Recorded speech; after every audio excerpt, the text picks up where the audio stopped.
그의 주님의 은혜의 보좌 가운데 풍성한 그 은혜를 우리가 이 시간 맛보기를 원합니다. 오직 주님만을 바라보며 주 앞에 서길 간절히 소망합니다.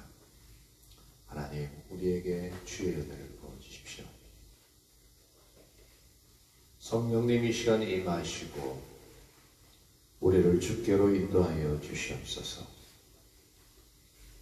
감사합니다, 주님. 예수님의 이름으로 기도합니다. 아멘. 아멘. 추가복 191장. 추가복 191장입니다.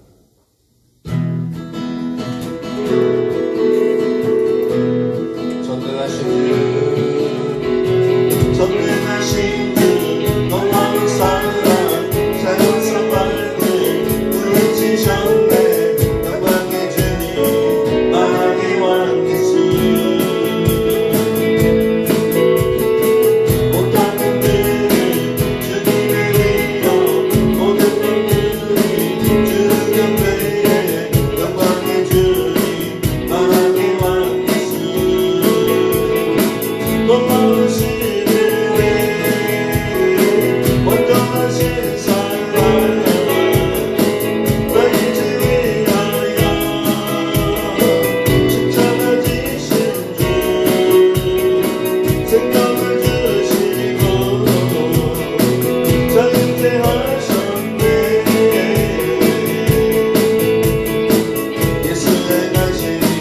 모든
분들이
뭐든지 찬양해 예수의 가신 뭐든지 찬양해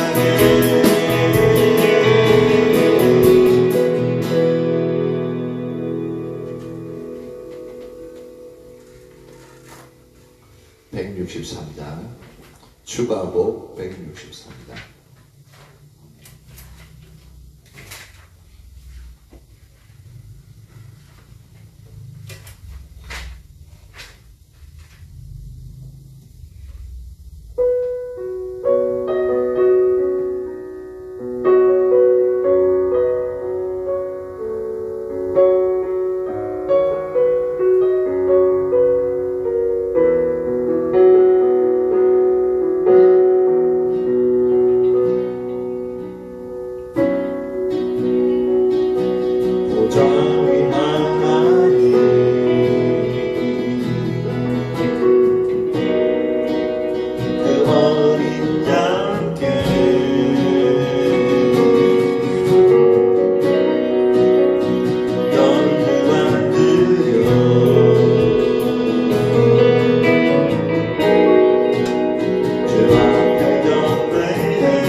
영광 할렐루야.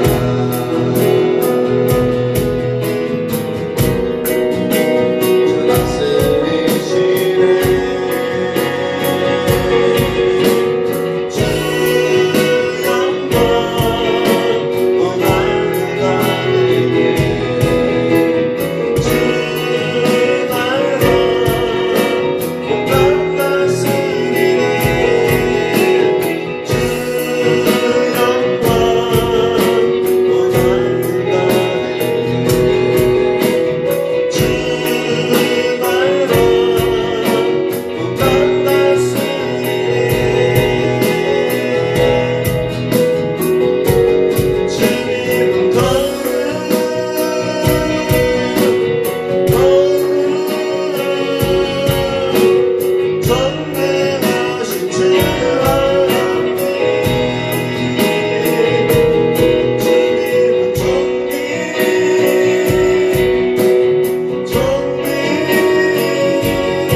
주 영광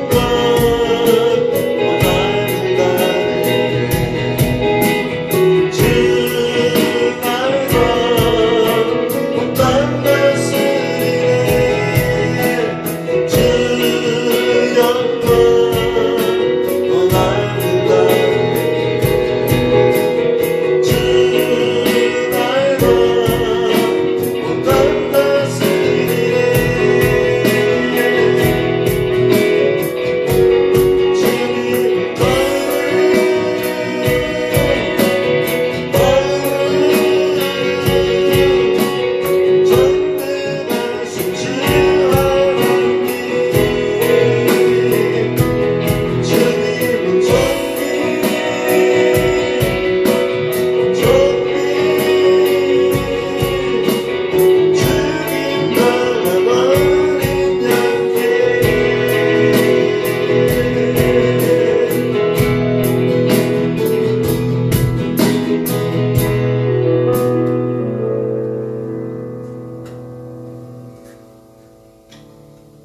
추가곡 206장 가죠.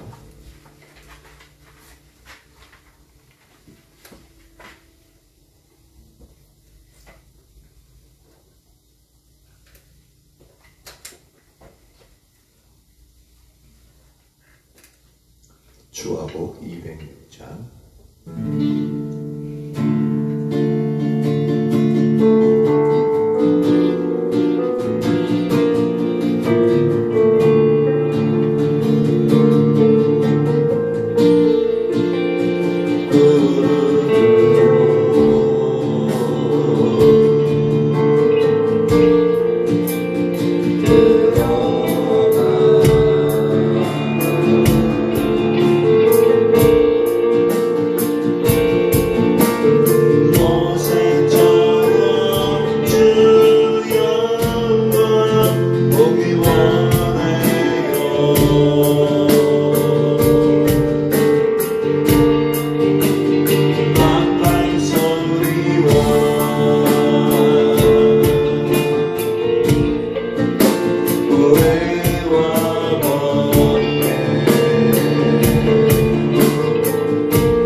말씀 살펴보도록 하겠습니다.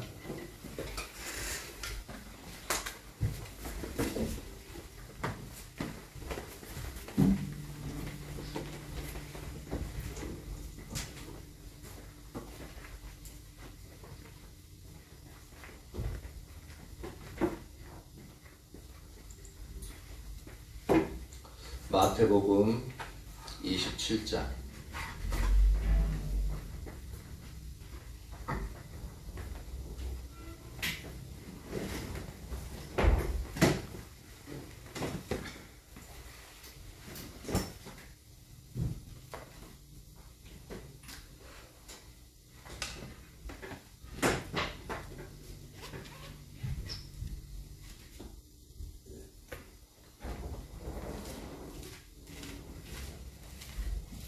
마태복음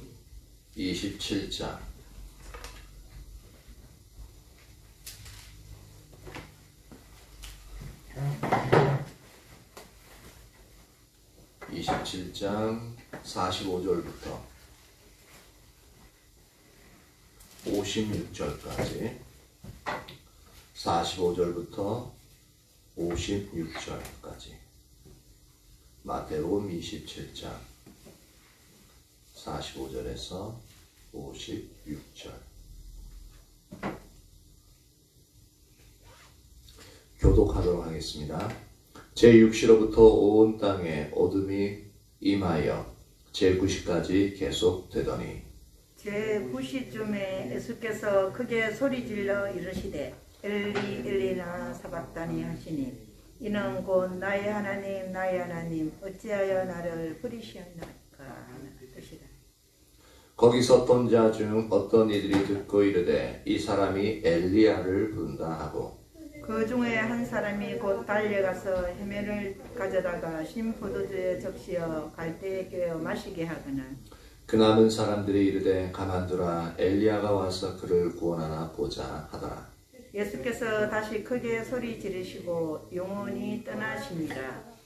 이에 성소위장이 위로부터 아래까지 찢어져 둘이 되고 땅이 진동하여 하며 바위가 터지고 무덤들이 열리며 자던 성도의 몸이 많이 일어나되 예수의 부활 후에 그들이 무덤에서 나와서 거룩한 성에 들어가 많은 사람에게 보이니라. 백부장과 및 함께 예수를 지키던 자들이 지진과 그 일어난 일들을 보고 심히 두려워하여 이르되 는 진실로 하나님의 아들이었도다 하더라. 예수를 섬기며 갈릴리에서부터 따라온 많은 여자가 거기 있어 멀리서 바라보고 있으니 그 중에는 막달라 마리아와 또 야고보와 요셉의 어머니 마리아와 또 세베대의 아들들이 어머니도 있더라. 아멘. 아멘.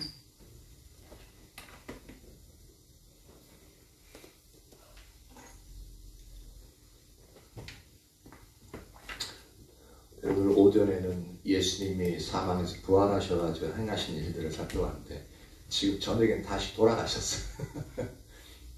순서상으로 그렇게 돼버렸는데 이제 십자가에 달려서 죽으시는 상황, 그 영역을 이제 우리가 살펴보기로 했습니다.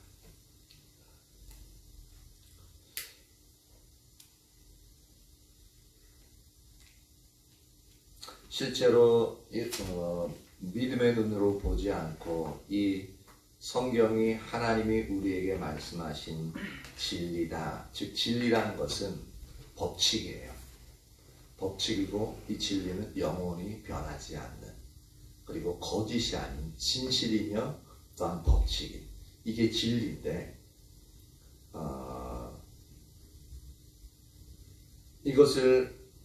이 내용을 그렇게 우리가 믿음으로 받아들이지 않으면 이건 하나의 어떤 영화적인 기법으로서 SF, 신화적인 요소에 가까운 거죠. 신화적인 요소예요. 그러다 보니까 현대 신학으로 넘어오면서 그 신학자들 중에 이제 자유주의자들, 신학자들 중에 성경에서 어떤 믿을 수 있는 영역만 믿자. 그리고 신화적이고 또 어떤 그런 영역들은 우리가 믿지 않는다. 그건 다 빼자. 그래서 이런 영역들 다 빼요. 근데 성경 자체가 기적을 이야기하고 성경 전체 처음부터 창세기부터 계시록까지 기적과 또한 놀라운 일들이 연속해서 일어나는데 솔직히 그런 영역을 성경에서 쏙 빼버리면은 성경으로서 가치가 없어요. 이건 신화고 이건 역사고 이건 이제 뭐 윤리적인 훈계고 그러니까 있는 그대로 우리가 믿음으로 봤대. 근데 있는 그대로라 할지라도 이제 하나님이 의도하시고 의미하시고 목적하신 그대로의 말씀을 우리가 받아들이는 것이 참 필요합니다. 그래서 있는 그대로 받아들여라. 이제 그렇게 얘기하면 이제 그냥 맹목적으로 받아들여야 되는. 그래서 야 많이 믿어. 그래도 잘 안 믿어지는데요.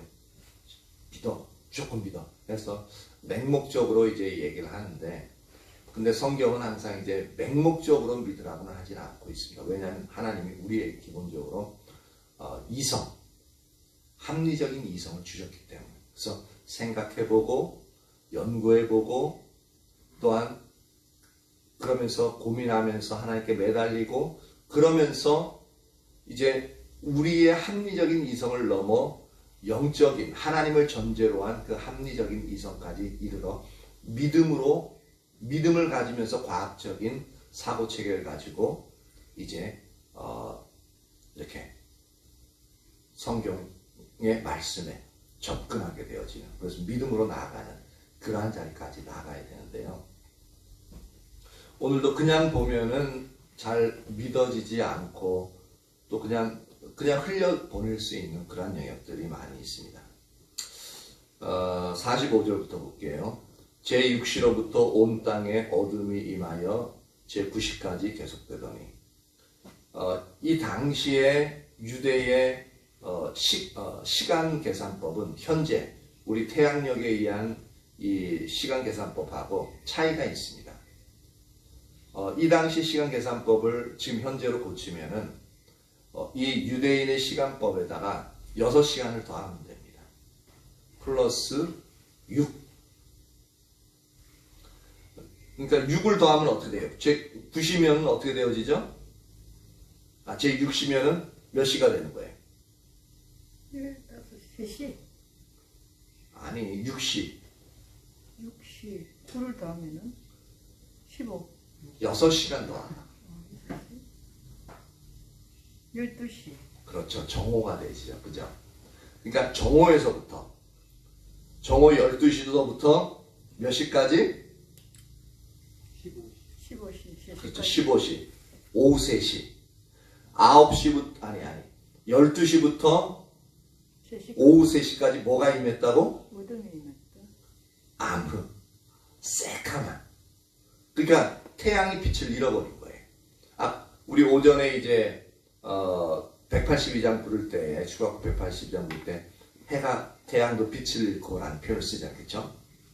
그러니까 그 태양이 어떠한 현상에 의해서 그런지 모르지만 3시간 동안이나 객일식 그렇게 해도 일식이 일어나도 잠깐 동안 이제 그 자전에 의해서 공전에 의해서 어쨌든 가려진 달에 의해서 가려진 그 시간 몇 분 동안만 되어지는 거고 그렇게 새카맣게 이제 그렇게 암흑이 임한다라고는 표현되어지지 않는데 여기서 보면 성경에 보면은 온 땅에 정오서부터 3시까지 어둠이 임하였다라고 표현하고 있습니다. 그러니까 상당히 예수님이 근데 몇 시에 달렸다고요? 몇 시에 달리셨다고? 9시. 무슨 9시? 오전 9시. 오전 9시. 예, 맞아요. 그러니까 제 3시에 십자가에 달리신 거예요. 못 박혀가지고. 근데 십자가에 달리신 지 딱 3시간 만에. 3시간 지나니까 9시에 달려서 3시간 지나면 12시죠. 12시에 어둠이 임하는 거예요. 그래서 돌아가시기 전까지 태양이 빛을 잃어버리니까 온 세상이 새카맣게 되어지는.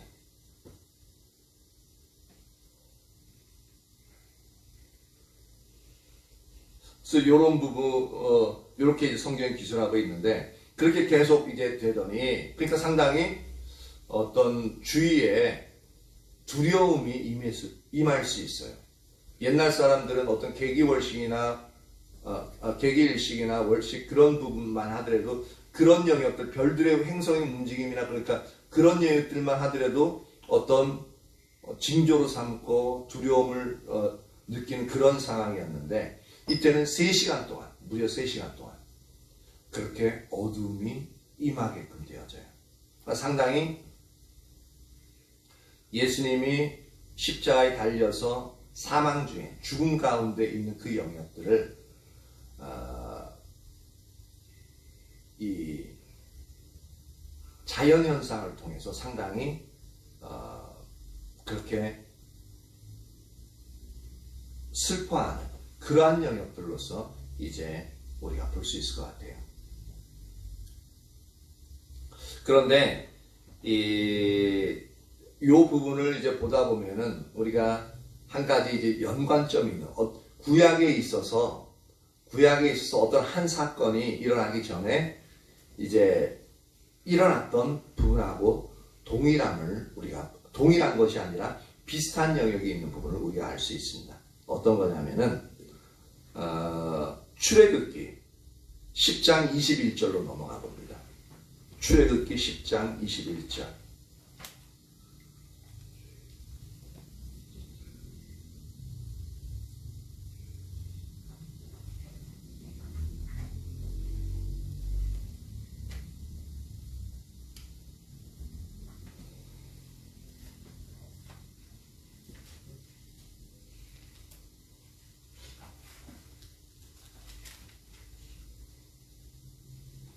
다 찾으셨나요? 출애굽기 10장 21절에서 23절 같이 한번 읽어보죠. 시작.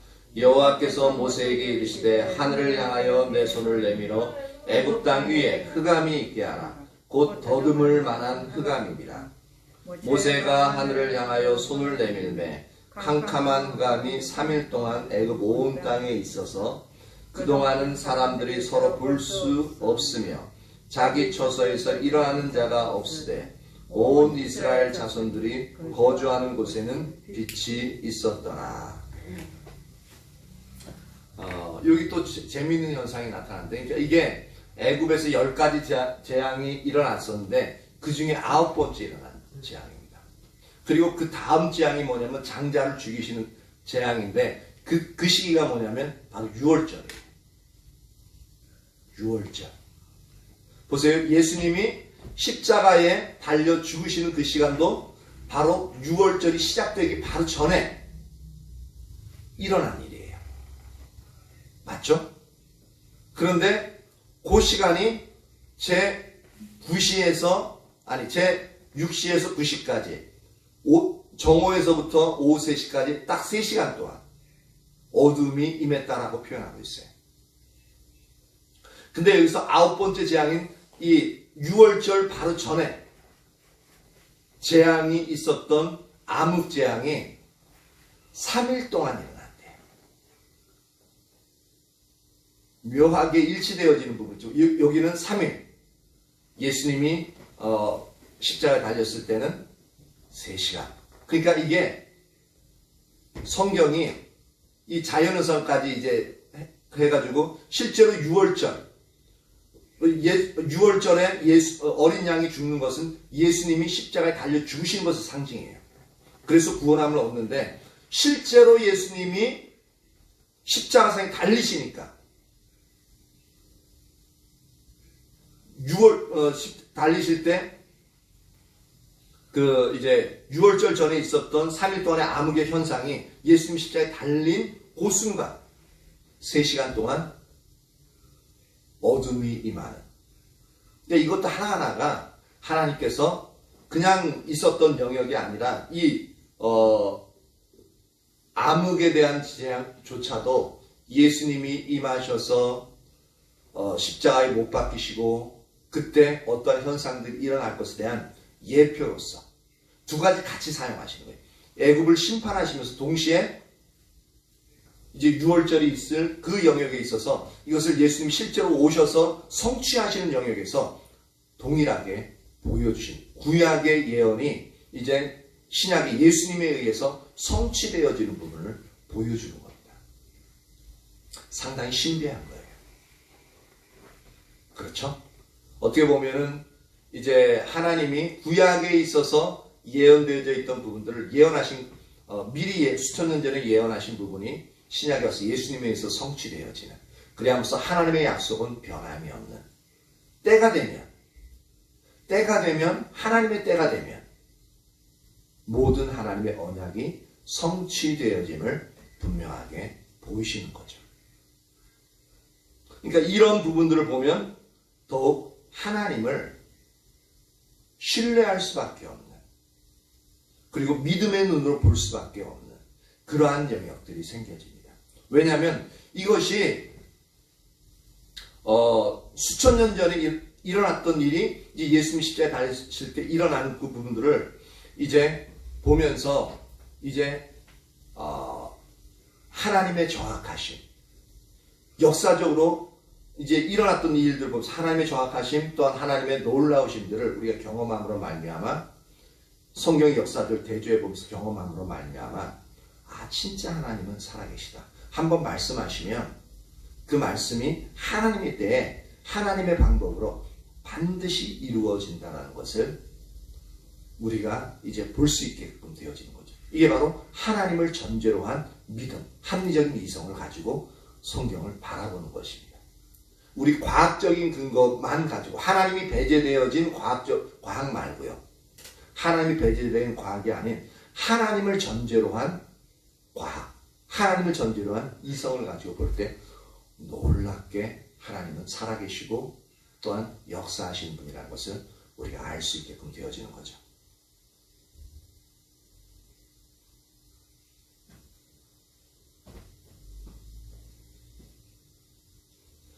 그래서 제9시쯤에, 그러니까 이제 돌아가시는 오후 3시에 돌아가시는데 그 돌아가시는 그 순간을 말합니다. 제9시쯤에 예수께서 크게 소리질러 이르시되 엘리 엘리 라마 사박다니 하시니 이는 곧 나의 하나님 어찌하여 나를 버리셨나이까 하는 뜻이라. 아까 이제 오전에 차 타고 오면서 이 마태복음 27장을 딱 드라마 바이블 이제 하는데 그 예수님이 이제 그 성우가 예수님이 크게 소리질러 엘리 엘리 라마 사박다니 하는 것을 이제 하는데 그 약간 어떻게 표현이 되나?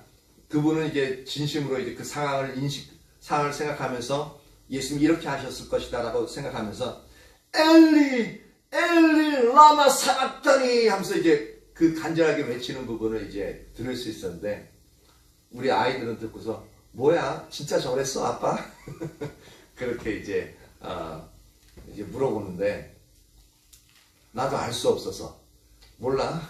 근데 이제 일단 성경은 크게 이제 소리질러 이르시되라고 되어져 있기 때문에 아마 그런 영역으로 이제 하셨을 거다라는 것을 알 수가 있죠. 하나님이여 나의 하나님이여 어찌하여 나를 버리셨나이까. 근데 예수님이 십자가에 달리시기 전에는 항상 하나님의 기쁨이 항상 예수님 안에 있었고 예수님이 말씀하시는 것 중에 하나가 뭐냐면 내가 그의 원하시는 것들을 기뻐하시는 것들을 행함으로 말미암아 그분이 즉 하나님이 예수님을 혼자 두지 아니하셨다라고 고백하고 있습니다.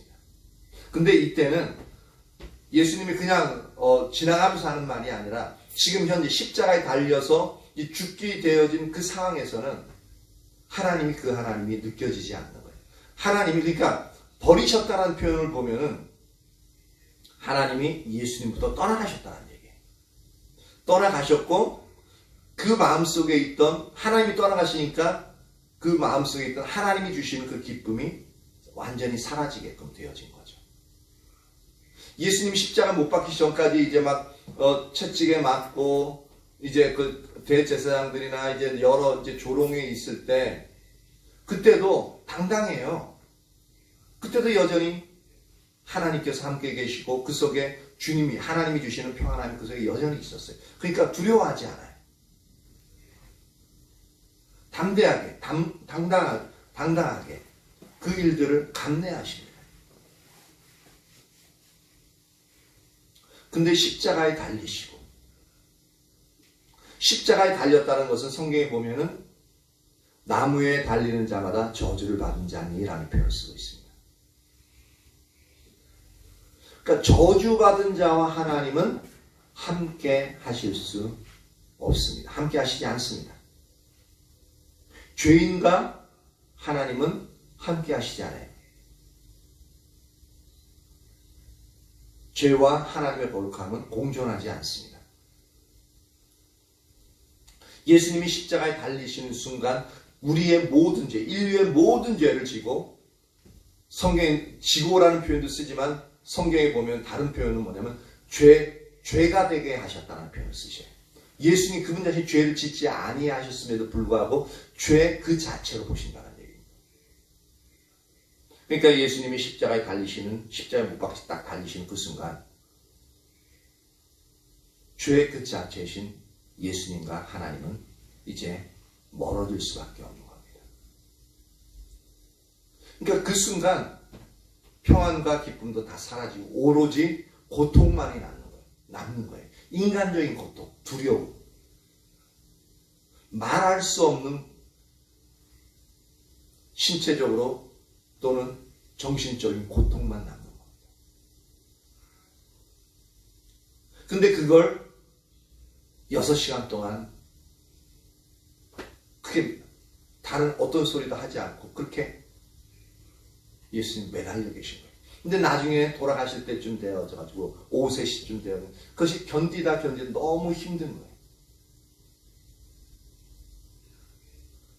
그 가장 절정에서 힘든 그 영역에서 엘리 엘리 라마 사박다니 나의 하나님 어찌하여 나를 버리셨나이까. 이제는 주님이 함께 하시지 아니하시니 어떠한 기쁨도 평안도 없이 고통만이 예수님을 감싸고 있고 사망의 권세가 그를 짓누르기 때문에 말할 수 없는 고통 속에서 외치는 겁니다.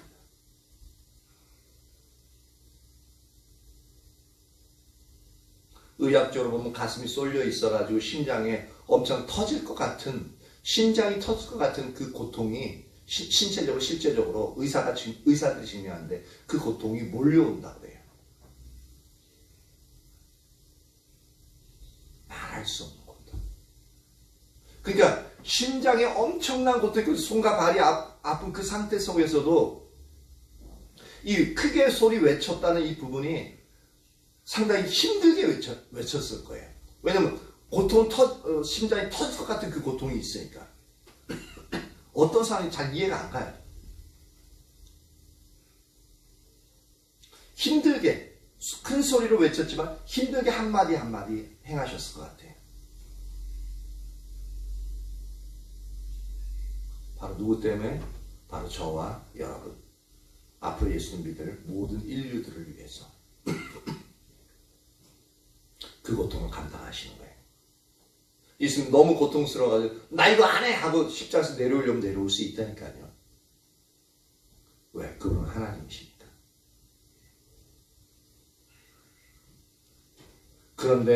그러면 하나님이 의도하셨던 구원의 역사는 이루어지지 않기 때문에 그 구원을 완성하기 위해서 예수님이 십자가에 못 박혀 있는 거죠. 그 십자가에 못 박히셔서 이런 말씀도 하셨죠. 다 이루었다.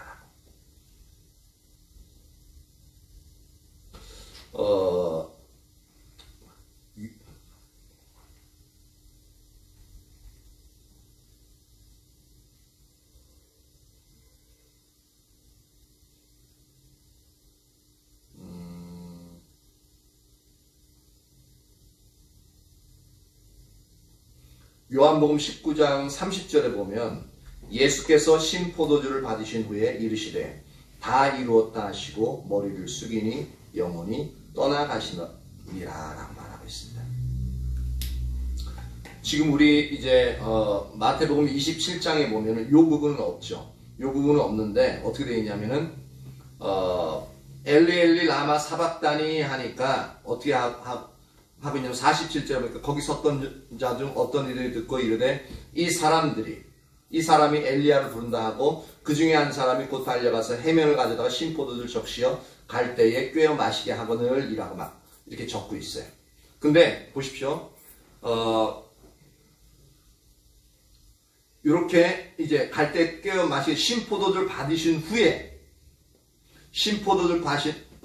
후에 예수님이 이제 여기 밑에 보면은 50절에 예수께서 다시 크게 소리 지르시고, 즉 여기서도 엘리 어떤 소리를 지르셨는지는 잘 모르지만 아마 이 드라마 바이블 보니까 이제 작가적인 추측에 의해서 어떤 걸 얘기하고 있냐면 다시 엘리 엘리 라마 사박단이라고 그 성우가 다시 외치더라고요. 아마 그런 영역일 수도 있고, 근데 어떤 소리를 질렀는지는 잘 모르겠어요. 근데 이 요한복음 아까 19장에 보았을 때는 어떻게 되냐면 신포도주를 받고 그리고 나서 예수님이 하신 말씀이 다 이루었다 하고 고개를 숙이시니 영혼이 떠나가시더라 라고 이제 말씀하고 있어요. 즉 뭐냐면 크게 소리를 질렀다라는 이 표현이 엘리 엘리 라마 사박다니보다는 요한복음 아까 19장에 나와 있는 것처럼 다 이루었다. 그러니까 하나님이 예수님에게 주신 모든 하나님의 뜻을 하나님의 의도대로 다 이루었음을 선포하시고 그리고 고개를 숙이시고 이제 사망하신 것이 아닌가, 그렇게 이제 예상이 되어집니다. 그래서 한 번 더 엘리 라마 사박다니가 아닌 요한복음 19장에 있는 것처럼 다 이루었다. 근데 요한복음 19장에서는 이제 크게 소리 이제 치셨다라는 표현은 안 나오죠. 안 나오는데, 근데 마지막 말이 뭐냐면 다 이루었다예요. 그러니까 여기서는 또 큰 소리로 외치시고 다시 크게 소리 지르시고 영혼이 떠나가시더라. 요것을 갖다 그거랑 매치시켜 보면은 요것은 엘리 라마 사박단을 다시 외친 것이 아니라 요한복음 19장에 나온 것처럼 다 이루었다라는 말씀을 하시고 돌아가신 것 같아요. 그래서 하나님이 말씀하신 그대로 내가 예수님의 사명을 다 이루시고 그 순간 이제 돌아가시는, 상당히 극적이죠. 이렇게 이제 성경도 이게 여러 군데 이렇게 사복음서 해가지고 흩어져 있는데 이런 걸 갖다가 하나하나 조합해서 보면은 상당히 이게 이렇게 해서 이렇게 되는 거구나. 그것을 하나님 우리에게 합리적인 이성을 주셨기 때문에, 과학적인 사고의 영역을 주셨기 때문에 우리가 그 믿음으로써 그것을 하나하나 보면은 하나님이 어떻게 세세하게 우리 인간의 구원을 위해서 이제 이 일들을 행하셨는지 아주 정확하게 볼 수 있습니다. 그럼 더 하나님이 행하신 일들이 이제 더 신기하고 더 우리가 그냥 이제 그냥 맹목적으로 믿는 그 영역에서 떠나서 이제 하나하나 하나님 진짜 이렇게 하셨구나를 우리가 분명하게 알 수 있게끔 되어지는 거죠. 저와 여러분들에게 이러한 하나님을 전제로 한 합리적인 사고, 하나님을 전제로 한 이 과학적인 사고, 이런 영역들이 더욱더 부어지길, 그 지혜들이 부어지길 예수님을 축복합니다. 아멘. 그러면 우리의 믿음이 더욱더 이렇게 무작정 믿는 것이 아니라 그런 사고, 하나님 주신 그런 어떤 합리적인 사고에 의해서 믿음으로 말미암아 다른 사람들에게 설명해주고 다른 사람들을 믿음으로 이끄는, 그리고 내가 더욱더 이런 사고방식에 딱 이제 내가 왜 믿는지, 어떠한 근거로 믿는지를 갖다가 그냥 믿어, 그게 아니라 난 이렇게 성경 또한 이렇게 얘기해서 할 수 있기 때문에, 그래서 하나님 믿고 그 하나님은 지금도 살아계셔서 역사하시다는 것을 우리가 담대하게, 당당하게 예수님을 부인하고 부정하는 사람들에게 전할 수 있게끔 되어집니다. 그래서 이러한 영역들이 필요해요.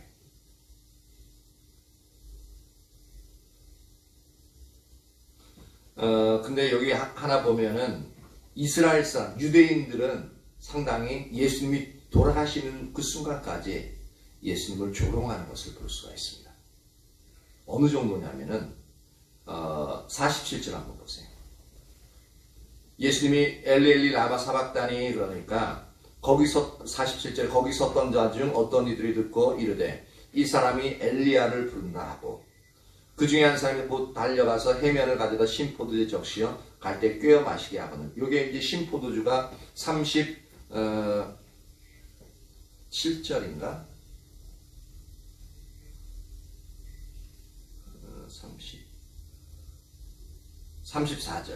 34절 보니까 쓰게 탄 포도주를 예수께 주어 마시게 하려 했더니 예수께서 맛보지 아니하시고 라고 맛보시고 마시고자 아니하시더라 이 말씀이 있죠.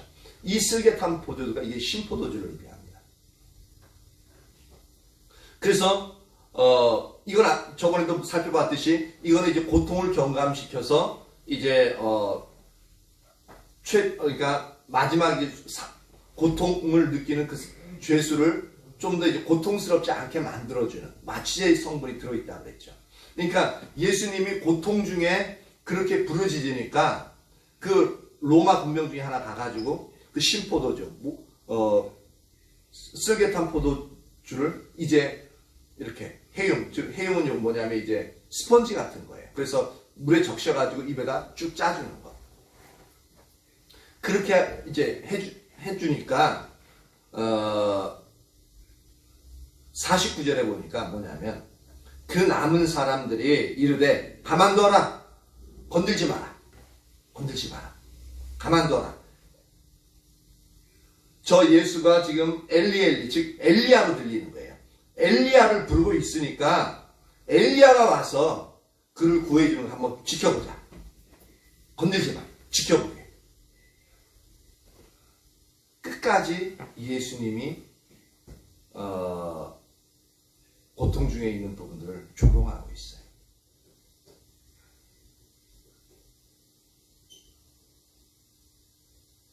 상당히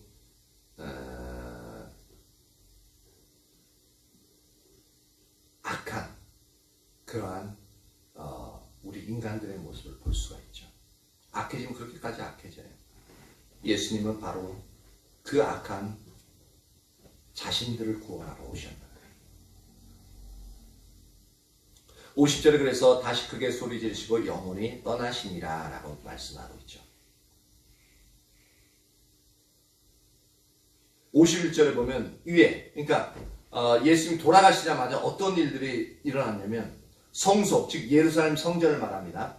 성소의 휘장이라는 것은 성소와 그 예루살렘 성전에 가면 성소와 지성소를 나누는 그 것이 뭐냐면 휘장이에요. 휘장을 딱 치고 휘장 안쪽에는 이제 언약궤가 놓여져 있고 휘장 바깥에 제사장들이 이제 1년에 한 번씩 제사장들이 매일 들어가서 이제 분향하고 하는 그 성소가 있고 지성소는 이제 대제사장들이 1년에 한 번씩 대속죄일 날 들어가는 그 일들이 일어나는데 그 지성소와 성소를 맡고 있는 그 성소의 휘장이 위에서부터 해가지고 아래까지 쫙 찢어지는 거예요. 왜 그러냐? 이것은 이제 히브리서 10장 19절부터 20절에 이렇게 기록하고 있습니다. 그러므로 형제들아 우리가 예수의 피를 힘입어 성소에 들어갈 담력을 얻었나니 그 길은 우리를 위하여 휘장 가운데로 열어놓으신 새로운 살 길이요 휘장은 곧 그의 육체니라. 즉 휘장은 예수님의 육체래요. 예수님의 육체. 예수님이 십자가에 달려 있어서 이제 못 박히고 나중에는 어떻게 해요? 창으로 옆구리를 팍 두 군데를 찌르죠. 그래서 물과 피가 흘러나와요. 그래서 육체적인 손상, 예수님의 육체적인 손상을 입게끔 되어진 것이 바로 성소의 휘장이 갈라진 것으로 표현하고 있습니다.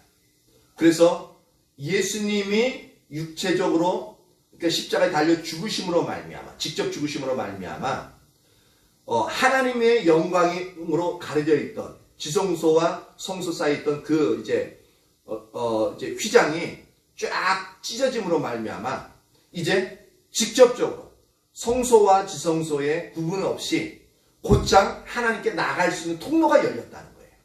즉 예수님이 죽으심으로 말미암아 예수님을 통해서 우리가 하나님께 직접 나갈 수 있는 통로가 열렸다는 거예요. 그것이 바로 새롭고 산 길이라고 표현하고 있습니다. 그것이 바로 이제 성소의 휘장이 위에서 아래로 쫙 찢어졌다라는 표현이 그런 의미가 되어집니다. 하나하나 상징성이 상당히 놀랍습니다. 이런 기적들이 저절로 찢어졌는데 그냥 찢어진 게 아니라는 거예요. 그리고 찢어져 둘이 되고 땅이 진동하며 바위가 터지고 라고 말하고 있습니다. 이 당시에 이제 땅이 진동했다는 것은 지진이 되겠죠. 땅이 두두두두 그러니까 지진이 임하는 거예요. 근데 바위가 터졌대요. 지진이 임한다고 바위가 터지냐? 아직 모르겠어요. 이제 바위산 같은데 강력하게 지진이 일어나면 바위가 쫙 갈라지는 그런 부분이 있을 수는 있겠죠. 근데 그 정도로 만약에 지금 이제 유대 땅에 지진이 임했다면은 와 엄청난 피해가 건물들이 무너지고 사람들이 죽고 엄청난 피해가 있을 거예요. 근데 그런 영역이 실제로 있었는지 없었는지는 이제 잘 모르겠지만 일단은 있었던 게 뭐냐면 땅이 흔들리고 바바바박 흔들리고 바위가 터지는 그런 현상은 나타났다고 이제 이것이 이제 자리만 있었던 건지 아니면 이제 유대 전체에 있었던 건지 잘 몰라요. 근데 이런 현상이 나타났다고 말하고 있습니다. 근데 이 부분은 그냥 일어나는 영역인보다는 하나님의 임재 가운데 구약 성경에 살펴보면 하나님이 강력한 임재 가운데 이런 현상이 나타나는 것을 볼 수 있습니다. 그래서 열왕기상 19장 11절에 보면은 엘리야가 죽기 위해서 이제 막 하나님께 투정 부리고 있을 때 하나님이 나타나가지고 이제 얘기 나누면서 이스라엘의 선지자는 다 죽고 하나님의 사람은 다 죽고 나만 남았습니다. 그렇게 하고 나서 하나님이 엘리야에게 나타나시는데 하나님 강력한 임재 가운데 나타나시다 보니까 19장 11절 한번 읽어보세요. 신사모님.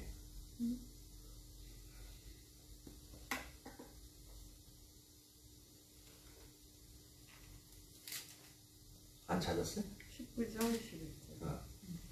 여호와께서 이르시되 너는 나가서 여호와 앞에서 산에 서라 하시더니 여호와께서 지나가시는데 여호와 앞에 크고 강한 바람이 산을 가르고 바위를 부수나 바람 가운데에 여호와께서 계시지 아니하며 바람 후에 지진이 있으나 지진 가운데서도 여호와께서 계시지 아니하며.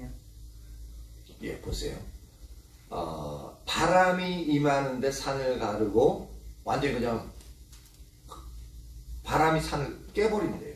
그리고 또 지진이 임하는. 이게 바로 하나님의 여호와 하나님의 강력한 임재 가운데서 일어나는 자연현상 중에 하나인 것을 볼 수 있습니다. 즉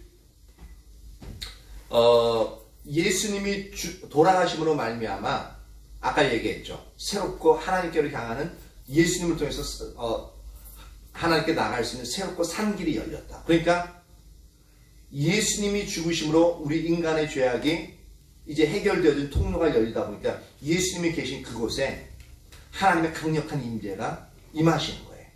강력한 임재가 임하시는 그 증거로서 땅이 흔들리고 바위가 터지는 아까 엘리야에게 나타났던 그 현상과 비슷한 현상, 하나님 강력하게 임재했을 때 나타난 현상과 동일하게 이 일들이 일어나는 것을 볼 수 있습니다. 있습니다. 그러니까 단순한 이제 자연 현상이 아니라 하나님이 강력하게 임재하심으로 말미암아 이제 이러한 현상이 나타난 것을. 그러니까 그 당시에 사람의 눈으로는 보지 못했지만 눈으로 본 건 뭐예요? 땅이 흔들리고 바위가 터지는 그것만 봤지만 실제로 영적인 눈이 열려 있는 사람들이 봤을 때는 하나님이 그것에 하나님의 영광으로 강력하게 임해 계신 것을 이제 만약에 영안이 열렸으면 볼 수 있었던 거죠.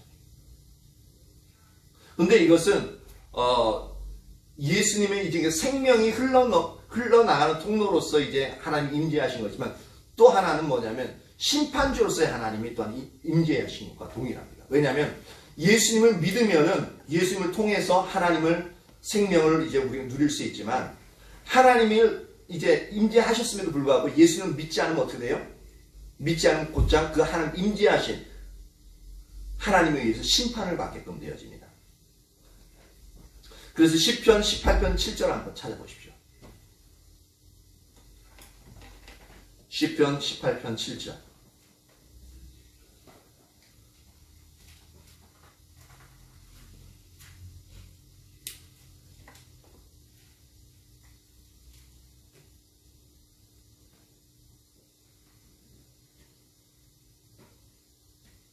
같이 한번 읽습니다. 시작. 다시요. 아직 못 찾았어요. 18편 7절. 시작. 이에 땅이 진동하고 산들의 터도 요동하였으니 그의 진노로 말미암으시니라. 예, 여기 보니까 땅이 진동하고 산들의 터도 요동하였으니 이게 보니까 이 지진이 강력하게 임하는 것을 볼 수가 있잖아요. 그죠? 근데 이게 뭐 때문에 이런 일이 일어났다고요? 그의 진노로 말미암습니다. 즉 하나님의 심판으로 말미암아 지진이 일어나는.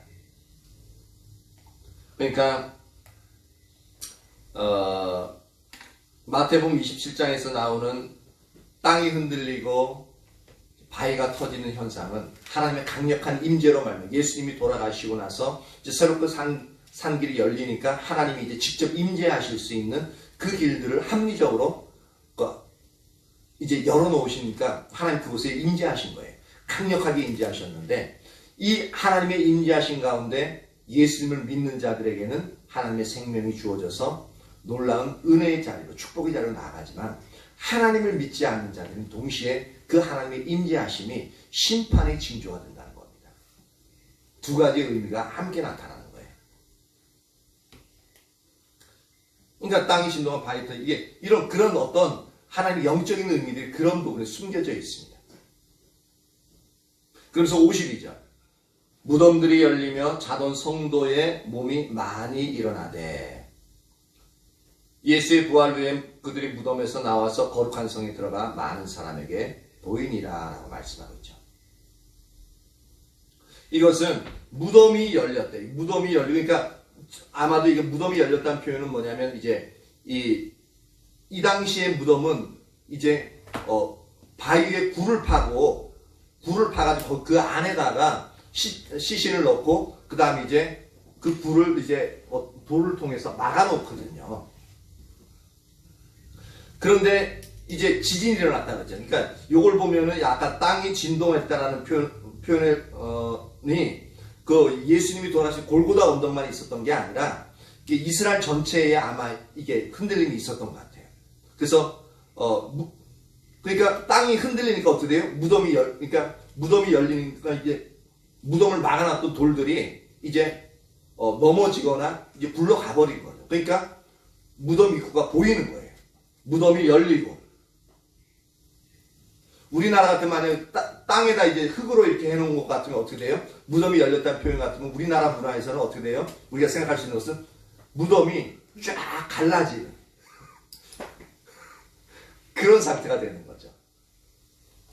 근데 이건 그게 아니라 돌 속에 이제 그 석회암지대가 많으니까 돌을 파고 굴을 파고 이제 막아놓은 거니까 이제 돌문이 이제 이렇게 열려지는. 그러니까 그래서 무덤이 열렸다는 표현을 쓰고 그다음 그러고 나서 동시에 뭐냐면 성도들의 몸이 많이 일어나되 라고 표현했어요. 자던 성도들. 여기서 죽은 성도들이라고 표현하고 있지 않습니다. 왜냐하면 예수님을 믿는 자들, 하나님을 믿는 자들은 실제로 죽음이 존재하지 않기 때문에 잠시 우리가 보기에는 육체적으로 죽었기 때문에 죽었다라는 표현을 써요.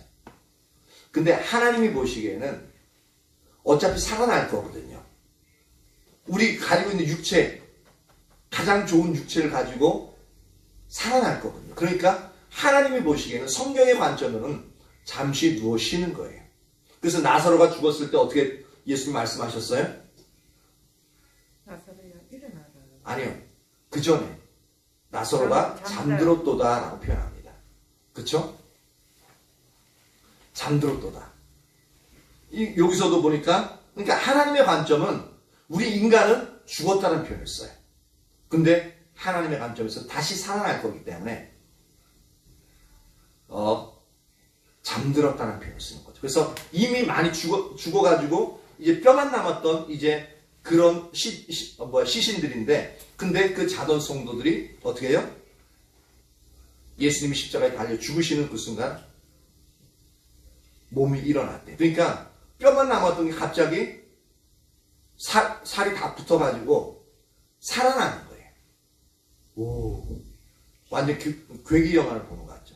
그러면 그 사람들은 어떤 상태냐면은 이 붕대가 칭칭칭 감겨 있거든요. 우리 왜 이제 외국 영화나 이제 강시들 보면 어떻게 돼요? 강시 말고 그건 이제 중국 영화고. 미라. 아, 미라. 이제 그렇게 하다 미라 보면 이제 머리부터 발까지 붕대 칭칭칭 감아놓잖아요. 여기도 마찬가지예요. 세마포로 천을 싼 다음에 칭칭칭칭 감아놓거든요. 그러니까 뼈만 남아있던 게 살이 다 붙고 이렇게 누워있다 씩 일어나서 앉아있는, 또는 이게 일어나 서있는, 놀랄 수밖에 없는 거죠. 이 부분은 뭘 상징하냐면은 예수님이 십자가에서 돌아가심으로 말미암아 사망 권세를 깨트리는 거예요. 사망 권세를 깨트리면 어떻게 돼요? 생명이 사망을 죽이고 생명이 드러나는 겁니다. 그걸 상징해요. 물론 이 사람들은 나중에 다시 어느 정도 살다가 다시 죽었겠죠. 왜냐면 육체를 갖고 있으니까.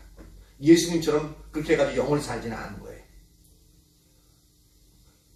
하지만 이 상징은 뭐냐면 예수님이 십자가에 달려 죽으심으로 말미암아 예수님의 죽음이 그 사망의 권세를 깨트리고 다시 깨트리니까 생명이 죽음을 삼키고 다시 살아나는, 그 생명만이 예수님 믿는 사람들에게 존재하는 그 영역을 우리에게 보여주고 있는 겁니다.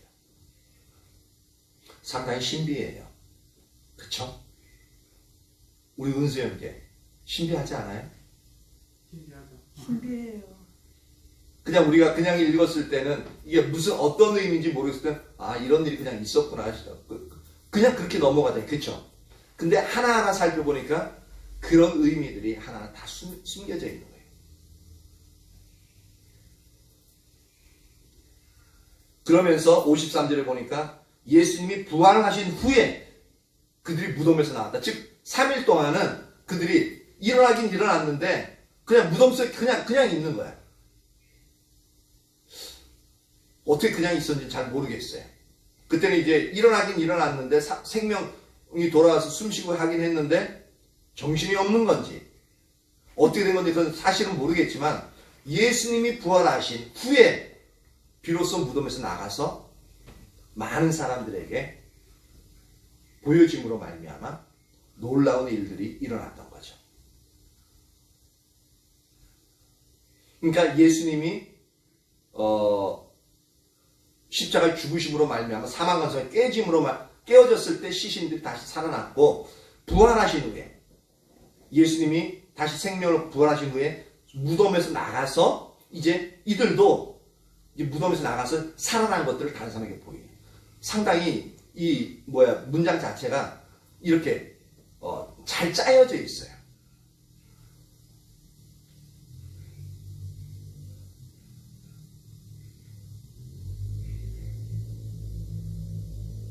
그러니까 54절에 보니까 이 백부장과 및 함께 예수를 지키던 자들, 이게 로마 군병들이겠죠.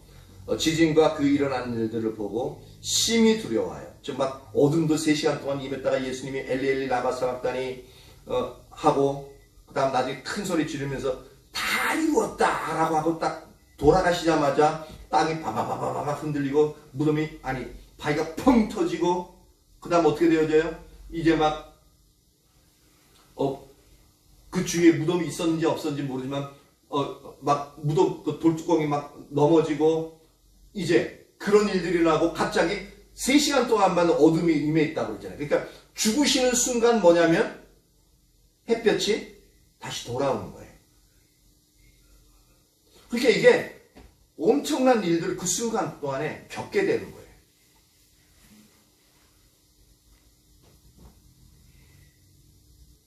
나도 설교하면서 이런 상상력 발휘해봤는데, 설교 준비하면서도 그렇고, 설교하면서 더 선명하게 비춰지는 거거든요.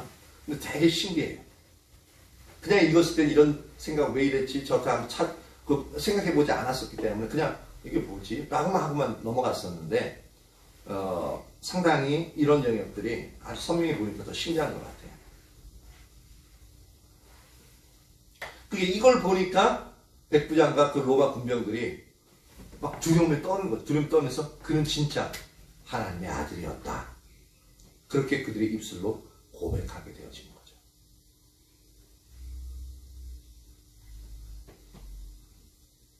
그러면서 55절에 예수를 섬기며 갈릴리에서부터 따라온 많은 여자가 거기에 있어서 멀리서 바라보고 있었으니, 그 중에는 막달라 마리아는 제일 예수님이 살아나셨을 때 제일 처음 부활하신 예수님 만난 사람이 막달라 마리아죠. 막달라 마리아는 7 귀신 들렸었는데 예수님에서 치유받은 사람이에요. 근데 이 막달라 마리아는, 제일 먼저 만난 이 막달라 마리아는 예수님이 돌아가시는 그 순간까지, 가장 마지막까지 막달라 마리아가 보고 있는 거예요. 그 돌아가신 순간만이 아니라 예수님이 무덤에 안치돼서 어디까지 안치되는지 그것까지 최후 순간까지 함께했던 사람이 바로 막달라 마리아입니다. 막달라 마리아와 야고보와 요셉의 어머니 마리아와 또한 세베대의 아들들의 어머니도 있더라.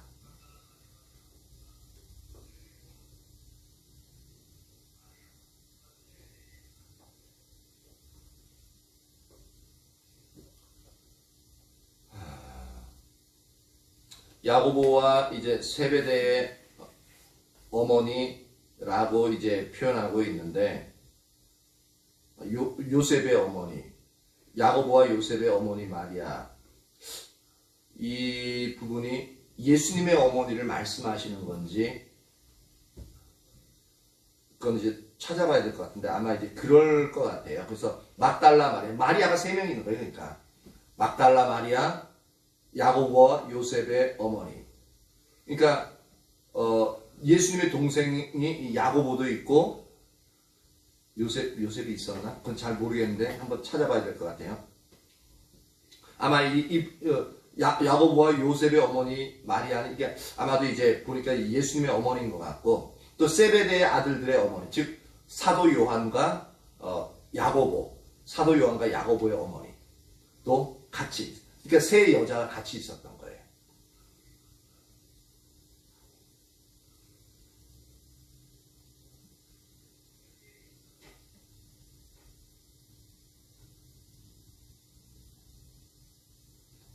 그러면서 61절에 보면 거기 이제 예수님을 바위속 판 자기 새 무덤에 넣어도 큰 돌을 굴려 무덤 문에 놓고 가니 하니까 거기 막달라 마리아와 다른 마리아가 무덤을 향하여 앉았더라 라고 표현하고 있습니다. 여기서 이제 그러니까 3명의 여자는 끝까지 따라갔던 것 같아요. 끝까지 따라갔는데, 그러니까 얼마나 예수님을 간절히 사모하고 그 열망이 간절했는지 모릅니다. 그러니까 안식 후 첫날 새벽에 가장 먼저 막달라 마리아와 다른 여인들과 함께 아마 이 3명의 여인이었던 것 같아요. 그래서 같이 가가지고 예수님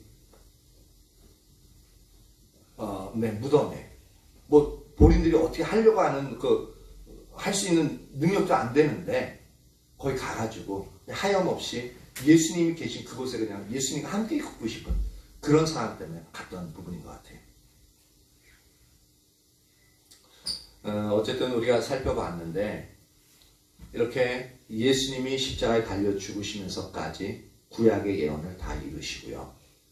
그러면서 오늘날 우리가 있게끔 한 그런 놀라운 은혜가 우리에게 임하게 되어집니다. 이 예수님이 진정으로 이론적인 믿음이 아니라 저와 여러분에게 실제적인 믿음으로서 그렇게 믿어지기를 축복합니다. 그리고 이것이 이론적인 믿음이 아니라 실제적인 믿음으로서 가기 위해서는 오전에 살펴봤던 것처럼 부활하신 예수님을 직접 만나는 게 필요해요. 그래서 하나님의 영광을 우리가 매 순간 개인적으로 하나님을 찾으면서 그분을 만나는 게 필요해요. 그래서 도마가 말씀을 전함을 듣고서 사도들의 전함을 듣고서 믿지 않았어요. 즉 이론적인 믿음으로서 믿지 않았는데 예수님이 직접 나타나서 손을 보이시고 옆구리를 보이시면서 거기서 나의 주님이시여 나의 하나님이십니다라고 고백하면서 실제적인 믿음으로서 전환되었죠. 즉 우리의 실제적인 믿음, 예수님을 만나기 전까지, 즉 하나님의 영광을 보기 전까지는 우리의 믿음은 이론적인 믿음인 거예요. 그래서 능력이 없어요. 그래서 하나님의 말씀대로 우리가 삶을 살아가는 그런 어떤 예수를 믿는 자로서 영광을 드러내지 못합니다. 그런데 개인적으로 하나님을 경험하고 개인적으로 하나님의 영광을 보면 볼수록 하나님께 대한 하나님을 더 알아가게 되어지고 그 하나님을 더욱더 신뢰하게 되어지고 그러면 신뢰하는 하나님을 의지해서 우리의 삶을 살아가기 때문에 우리의 신앙은 실제적인 신앙이 되어지죠. 그러니까 내가 모태신앙을 가지고 지금껏 예수를 믿었는데 잘 믿어지지 않는다. 이 얘기는 다른 말로 바꿔서 어떤 얘기냐면 바로 하나님의 영광을 실제로 보는 역할, 개인적으로 인격적인 하나님을 만나는 그 부분이 내게는 없었다 또는 부족했다라는 것을 단적으로 보여주는 겁니다. 그러니까 우리에게 있어서 진짜로 이론적인 믿음이 실제적인 믿음으로서 나아가려면 우리가 주님을 찾으면서 그렇게 주님의 영광을 지속적으로 보는 것이 필요합니다. 이 주님의 영광을 지속적으로 보면 볼수록 우리의 신앙은 더욱더 견고해지고 더욱더 확고해질 뿐만 아니라 더욱더 강력하게 주님을 의지하게 되어죠. 그리고 그렇게 의지하는 자의 삶을 통해서 하나님의 놀라운 영광이 그렇게 더욱더 강력하게 나타나게 되어집니다. 저와 여러분 모두에게 이러한 은혜가 임하기를 예수님의 이름으로 축복합니다. 아멘. 오, 시간이 많이 지났네요. 기도하고 마치도록 하죠. 할렐루야. 살아계신 하나님 감사와 찬양을 올려드립니다. 예수님이 십자가에 달려 돌아가시면서 하나님이 행하신 일들과 그로 인해서 하나님이 구원의 역사를 통해서 사망 권세를 깨뜨리고 하나님의 생명이 우리에게 흐를 수 있는 그러한 일들이 바로 예수님이 십자가상에서 일어났던 것을 우리가 살펴보았습니다. 하나님 우리의 눈을 열어 성경을 믿음의 눈으로 보게 하시고 그것도 하나님을 전제로 한 합리적인 이성과 과학적인 이성을 가지고 성경을 하나하나 살펴보게 하시고 그 놀랍게 하나님이 퍼즐 조각을 맞추듯이 몇천 년 전부터 예언되어 오던 그 일들이 예수님 시대에 와서 십자가에 달리시면서 내가 다 이루었다라고 말씀하시면서 마지막 퍼즐 한 조각까지 예언의 한 조각까지도 딱 맞추시며 그렇게 구원을 완성하신 주님 우리로 알게 하여 주옵소서. 하나님의 일을 온전히 이루신 다 이루신 하나님의 역사를 우리가 더욱더 알기를 원합니다. 하오니 우리에게 지혜와 계시의 영을 부으사 하나님 당신을 알게 하시옵소서. 하나님의 의도와 의중을 알게 하시고 하나님의 길들을 우리에게 선명히 비추어 주십시오.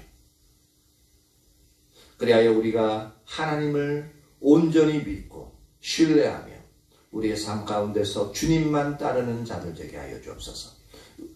더 이상 의심의 자리에 남아있지 아니하고 우리의 신앙이 그리하여서 이론적인 신앙이 아니라 진정 살아계신 하나님을 우리 눈으로 보지 못한다 할지라도 우리의 영의 눈으로 바라보며 하나님을 의지하고 철저히 의지하고 하나님의 영광을 위하여 살아가는 우리들이 되게 하여 주시옵소서. 그 은혜를 우리에게 부어주십시오. 하나님, 오늘 하루 주님을 찾으며 이렇게 하루를 마칠 수 있게 하시니 참 감사합니다. 돌아가는 발걸음 안전하게 지켜주시고 또한 이 밤 쉴 때에 평안케 하시며 새 힘을